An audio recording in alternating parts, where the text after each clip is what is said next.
ब्रह्म मुहूर्त, ध्यान उपरांत सत्संग, आदिगुरु शंकराचार्य जी द्वारा रचित आत्मबोध, श्लोक नंबर 11। नाना उपाधि वशात इव जाति नाम आश्रम आद्यः आत्मनि आरोपितः तो ये रस वर्ण आदि भेदवत। उपाधि के शब्द पर कल पर्याप्त उल्लेख हुआ था। पहचान जो हम बटोरते हैं, पहचान जो हम एकत्रित करते हैं इस शरीर में, पहचान जो बनती और खंडित होती है, फिर बनती फिर खंडित होती है, वो पहचान। हालांकि आदिगुरु शंकराचार्य इस पहचान को एक और नया विस्तार देने वाले हैं अगले आने वाले श्लोकों में। उपाधि, पहचान कहें तो उपाधि, कई प्रकार की उपाधि है। इव, ये जीवात्मा, आत्मा कहें, शब्द उपयुक्त आत्मा है, जीवात्मा नहीं।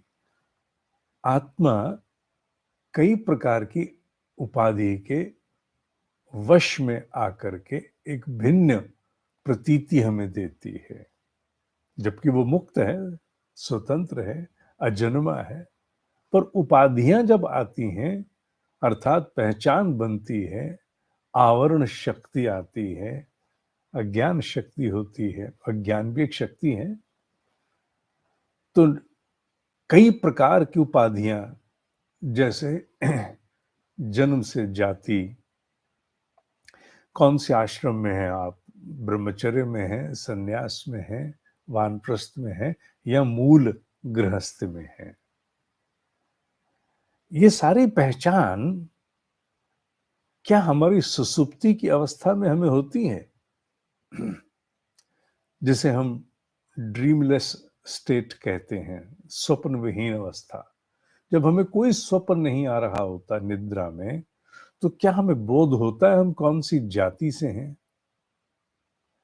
किस आश्रम में हैं। हम अभी ब्रह्मचारी हैं, अर्थात पढ़ लिख रहे हैं, या हम गृहस्थ में हैं, अथवा हम सीनियर सिटीजन हो गए, या कुछ भी आप मान लीजिए। आप भले ही उस आश्रम को भी ब्रह्मचर्य ग्रस्त ना माने, क्योंकि वर्तमान में सब आपस में घुल मिल गए हैं। संन्यास का लाभ लगभग समाप्त सही हो गया है वर्तमान परिवेश में। पर क्या हमें अपना सब कुछ जो पहचान रूप है उस समय बोध होता है? नहीं होता।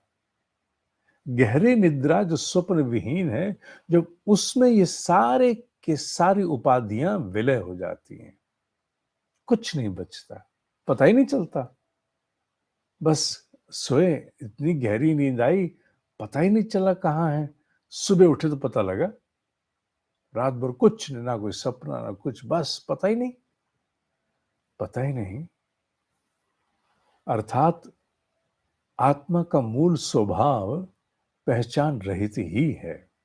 सुसुप्ति में हम अति निकट हो जाते हैं, होते नहीं, अति निकट होते हैं, तो बोध नहीं होता, न जाति का, न आश्रम का, अर्थात पहचान के किसी भी स्वरूप का, चाहे वो किसी नाम से संबोधित हो, कुछ भी हो।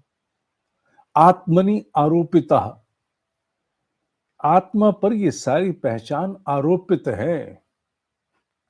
जैसे हर श्लोक में एक उदाहरण साथ में आता है ना, जैसे तो ये जल, तो ये जल को कहते हैं, जल के देवता को तोयेश कहते हैं, और तोये कहते हैं जल को।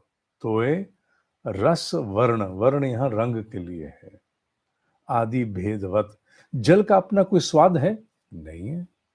जल का अपना कोई रंग है? नहीं है। वो रंगहीन स्वादहीन है जल। पर उसमें जैसे ही आप कुछ डाल दीजिए, रंग अथवा उसमें कोई स्वाद, फ्लेवर, शरबत इत्यादि फ्लेवर तो है, कोई फ्लेवर डाल दे, चाहे वो कार्बोनेटेड ड्रिंक हो या वो हमारी हर्बल ड्रिंक हो, चाहे वो कोई भी हो, आप उसमें जोड़ते हैं तो वो वैसा आपको दिखने लगता है, वैसा स्वाद आता है। फिर आप ये नहीं कहते, ये पानी का स्वाद है, फिर आप कहते हो, ये शरबत का स्वाद है। आत्मा फिर जीवात्मा बन जाती है। जैसे पानी में रस रंग डालने से एक भेद उत्पन्न हो जाता है, उसी प्रकार आत्मा जब किसी उपाधि आरोपित उस पर होती है, तो वो भी किसी न किसी नाम से, किसी पहचान से जानी जाती है। तो जल का उदाहरण विशुद्ध रूप से आत्मा के स्वरूप को समझाने के लिए दिया गया है कि वो भी रंगहीन, स्वादहीन है। जैसे जल में कोई अपना स्वाद नहीं, कोई रंग नहीं है। ये भाव समझाने की चेष्टा आदिगुरु शंकराचार्य जी ने इस श्लोक के माध्यम से की है। पर साथ ही साथ एक बात का ध्यान रखना पड़ेगा, और वो क्या? ये कि उपाधियों को अब विस्तार दिया जाने वाला है। अभी तक उपाधि शब्द बड़ा महत्वपूर्ण शब्द है। उपाधि, अभी तक उपाधि शब्द को मनुष्य के स्थूल जीवन तक सीमित माना गया। उसकी उपाधि को नाम, आश्रम, रूप इत्यादि, नेटवर्क इत्यादि, संपत्ति इत्यादि। पर अब वो कह रहे हैं कि नहीं, बात आत्मा की है। किसकी? आत्मा की, जीवात्मा की नहीं है। अब जीवात्मा और आत्मा का भेद और स्पष्ट होना चाहिए। क्योंकि जैसे ही शब्द आता है जीवात्मा और फिर मैं कहता हूं नहीं आत्मा, तो प्रश्न उठता है, हम तो एक ही मानते आए हैं। हाँ, हम मानते एक ही आए हैं, पर जीवात्मा में उपाधियां हैं, आत्मा में कोई उपाधि नहीं है। जल की भांति रंगहीन, स्वादहीन। अच्छा, वो उपाधियां और कौन सी रह गई अभी? और आने वाले श्लोकों में इसका प्रकाश भी आना आरंभ होगा।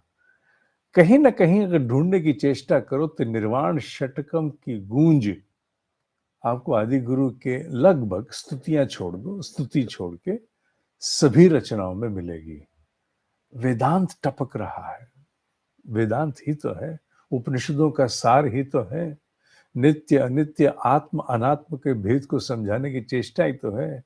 उस बुद्धि को जो जिन जीवन में सारा दिन संग्राम में उलझी रहती है, उसे कुछ क्षणों के लिए ही, कुछ क्षणों के लिए ही केवल फिर से खूंटे पर लाया जाता है। वो ठीक है, बाकी दिन में विस्मृति बनेगी, स्वाभाविक है, सबकी बनती है। पर एक बार खूंटे पर आना, एक बार बैटरी चार्ज होने के लिए लगाना मोबाइल को आवश्यक होता है ना। भले 2 दिन की अवधि हो जाए, बैटरी, कई बैटरियां लंबी चलती हैं, पर एक बार तो चार्जिंग आवश्यक है। ये चार्जिंग है बाबू, ये सत्संग। आज के लिए इतना ही। ओम ही सत्य है, ओम ही सत्य है, ओम ही सत्य है।